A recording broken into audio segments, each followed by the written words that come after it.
Hi, I'm Leanne Ely. I'm a nutritionist, a New York Times best-selling author, and some people even say I'm a life coach. I started the Daily Dish Show to share my story, my truth, and my journey to vibrancy, and to inspire others to do the same.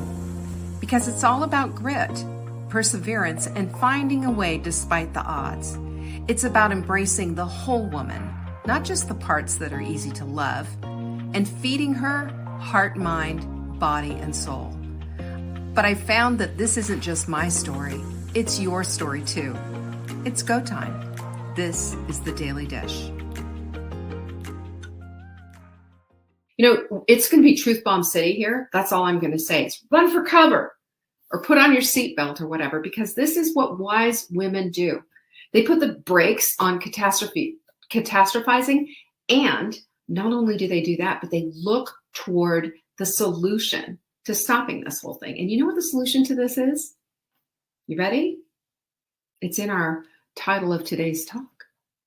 Wisdom. Wisdom is the solution. Wisdom helps us to stop this kind of thing. And I'm going to go through and give you a couple of little definitions on all of this so we can just set this all up nicely. What do you think? All right, so here you go. Wisdom's the quality of having experience, knowledge, and good judgment. You knew that was coming, right? Wisdom is the quality of having experience, knowledge, and good judgment, right?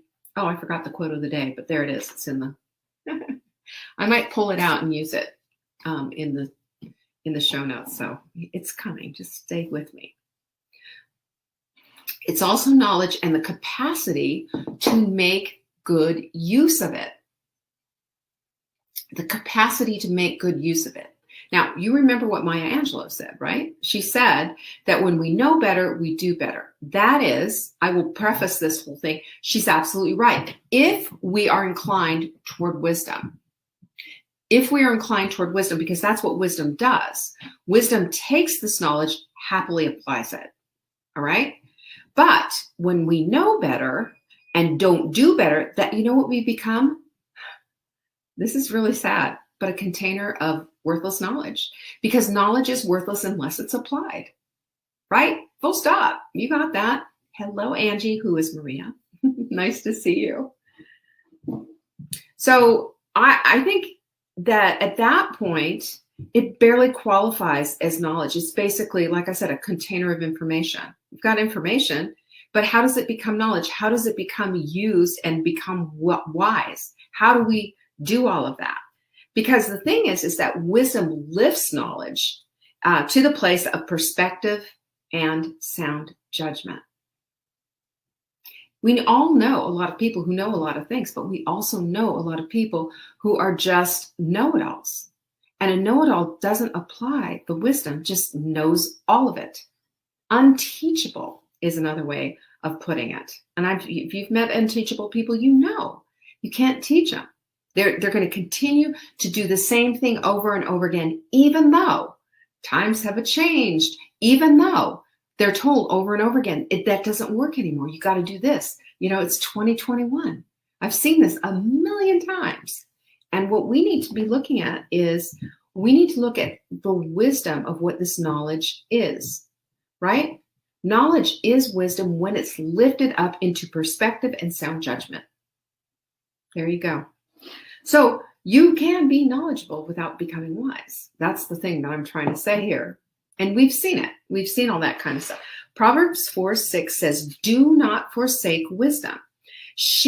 I love it that wisdom is called she. Do you like that? She will protect you. She will love you, and she will watch over you. Wisdom is supreme.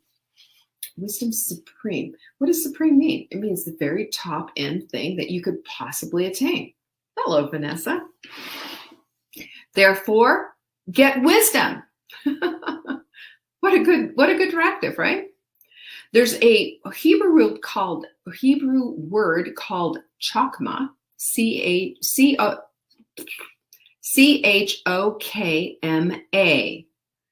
And it's the divine, like I said, it's the Hebrew word for wisdom, and it means both divine and human wisdom. So you see, there is wisdom in both realms, isn't there? both wisdoms right there. So I think that this is my opinion. Okay. I'm not a Bible scholar. I'm not, I'm not pretending to be one on Facebook or anything like that. But there are two things that I pulled from this that I think is so good. And one is that wisdom, divine and human, is attainable. Because here's another one, another little Bible gem to drop down on you. It says, he will direct our paths. What does that mean? Well, if he's going to direct our paths, then that means that we can ascertain that divine wisdom from him, right? Proverbs 3:6 says that. So we are directed, number 2, to see it out. Also, to seek it out, right?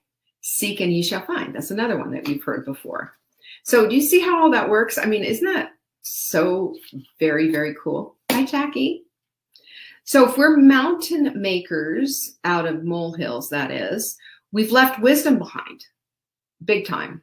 Can we just make that a declaration? I mean, wise women don't do that. They don't leave wisdom behind. But if we're making mountains out of molehills all the time and we're catastrophizing and wringing our hands and all of that, it's because we've stopped the seeking.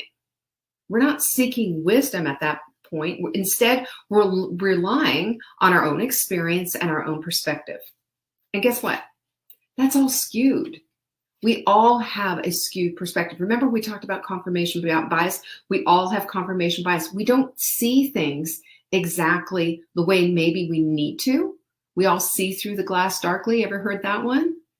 The thing is that it's very hard to not be skewed in the way we think. And this is why we ask for wisdom and we seek wisdom with all that we have, so that we're not sitting in this pile of thoughts that are driving us nuts and making us think that things are much worse than they are, or making us feel half human. This is what happens with all of that. So I also believe that catastrophizing is a little bit of a habit. It's just something like, oh, and see there, and there it is, and then we have our brain playing into it, and we're getting the evidence to support all these claims. And it's a big crappy mess. So we have to get out of that. So how do we do it? I've got 5 things, well, maybe 6, I think. And I'm going to say there's 6. Yeah, there's 6. I got 6 things that are going to help you with all of this. And me, and everyone else, because everybody does this to some degree. Some of us live with the whole lifestyle pattern of catastrophizing, and others of us are just a little bit more, selective, shall we say, when it comes to doing all of that thing and thinking the worst of people and thinking the worst of every particular situation. And it's really sad, but I mean, it happens is the whole point. So number 1 is this one was right for me, is to stop exaggerating, right? Stop exaggerating and be specific. Even kidding around has got to stop. So here's a couple of things that you can look at, all right? Even sarcasm, by the way. Your brain doesn't understand irony, nor does it understand humor. Your brain hears things as directives. This is what I want you to do. And then the reticular activating system goes and says, okay, this is what we're thinking. Therefore, this must be what is true. Let's go get the evidence to support all of that. And funny enough, it just shows up, doesn't it? It does. It just shows up. So when we stop exaggerating, I used to say things and I thought I was being funny, but I used to say, if I even just pass a bakery and smell it, I'll gain 5 pounds. Because I thought it was so funny. Ha, ha, ha. Get it? It was just, I was talking about my sensitivity to weight gain is what it was. And don't you know, I would pass a bakery and I would gain a few pounds. I would gain a few the next day. And I would say, oh my gosh, it was a self-fulfilling prophecy because I put it out there. My brain is looking for evidence to support that. And there it is. I didn't go in there. I didn't eat the stuff. It's just, it is what it is, right? Hey, Jama. So when we exaggerate like this and we start saying these things, remember, your brain doesn't understand irony, doesn't understand sarcasm or even a sense of humor. It's going to say your wish is my command. And that's the evidence that it looks for to support the very thing that you're thinking. So your words matter. High alert. Your words matter. So all or nothing thinking too, like, it's going to hold your life captive. So there's things like you say, well, I can never because blah, blah, blah in my past. Well, and we'll talk about that. But that's just simply not true. You can. And when you say I can never, if you put yourself out there and saying I can never, then you never will. Because that's what your brain is looking to do to support. And again, that's not wise. It's just a mouth out of control is what that is. And it's a habit. Number 2, gratitude is a practice that can literally change your brain. Literally. One of the things that happens when you start with a practice of gratitude, and I had a really cool thing. I meant to go pull it, but I forgot to in the Hot Melt Sprint. But gratitude isn't simply putting on a happy face of stuff. It's saying I'm thankful even though there's a bunch of crap going on in my life. You know, I have something to be thankful for. I have this friendly, sweet dog over here, even though I'm sitting here in a pile of tears. I'm not. And by the way, I'm a pretty happy camper right now, but you know what I'm saying, right? We all have something that we can give thanks for, even if it's a bar of soap in the shower. But we have to bring ourselves to this place, because when we do, we get a hit of dopamine and serotonin. And what does that do? It immediately changes the mood. It immediately shifts your focus. It enhances the goodness of what's there in your life and helps to shift the negativity. It's not a Band-Aid. It's just a temporary thing, but it's something that's in your bag of tricks that you can pull out and just say, you know what, this is just sucking right now. What can I do about it? Well, here's something you can do. Number 3 is that sleep. Okay, here's something that's interesting. And by the way, any of you who have the Getting Off the Carousel of Crazy, there's a sleep chapter in here. Sleep bombs in there. Little sleep bombs that I drop will rock your world, because sleep is pretty much everything. Without sleep, you cannot live the kind of life that you want to live. When you're staying up till 2 o'clock in the morning on social media, or watching something, and then even if you're getting 6 to 8 hours sleep, you missed your window. Your circadian clock is between basically 10 and 4 are the best times, but between 10 and 2 is optimal. Now, if I say 11 and 4, most of us can do that, right? And it's absolutely critical. Do you know what your brain does while you're sleeping during those times? Especially, it cleans out the metabolic waste that it's collected during the day. There is this new thing that they're starting to talk about, inflammatory brain. And you know what the symptom of inflammatory brain is? Waking up with gunk in your throat. That means your body is working really hard to clear out all that plaque. You get plaque in your brain. And we know what that leads to. It's called diabetes type 3. And unfortunately, if you have a metabolic syndrome, which means high blood pressure, high blood sugar, and you have just a few pounds to lose, more than a few pounds, and high cholesterol and what have you to go with it, all of this puts you in absolute extreme risk of ending up with diabetes type 3, which is dementia. And I'm telling you this because if you have an inflammatory brain, then you're going to have inflammatory thoughts. And those inflammatory thoughts are going to, you're going to say, what are you talking, of course my life is just completely screwed up and just a total mess, and I can't, and I'm overwhelmed and it's over. Well, the thing is that we can't do all of this. We have to sit back for a minute and just start thinking about what's going on biologically in our bodies, physiologically. We've got to take care of this kind of stuff. And sleep, believe it or not, is a major panacea for so much of this. Adequate sleep is going to help you to adequately think. And getting that sleep in at the right time, well, that's going to make all the difference in the world. Number 4 is your thoughts don't define you. you know? Listen, we all go rogue. And even me, who is the eternal optimist, we go rogue and we get negative and we start thinking about bad stuff and all of that. But you know what? Your thoughts do not equivocate what your life is, right? They don't. I think what we need to do sometimes is we just need to look at our thoughts as almost like leaves going down, in a creek with the water going down the water. Which ones do we want to pick up? Which are the pretty ones?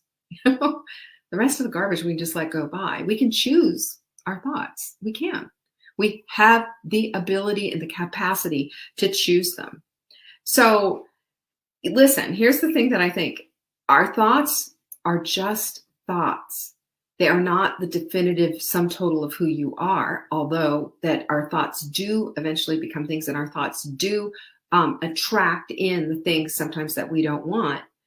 But we can choose to let them go, and we can observe them as maybe a third party. And we've talked about this, and just kind of taking a step back and saying, okay, so what the heck is going on here? What am I thinking? What does this really mean? And do I need to emote over this, or do I just need to analyze what the heck is going on right now?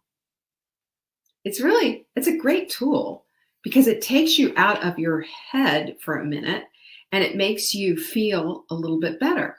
Now, Kara Lowenthal, she has a podcast called Unf Your Brain. Yep, that's the name of it.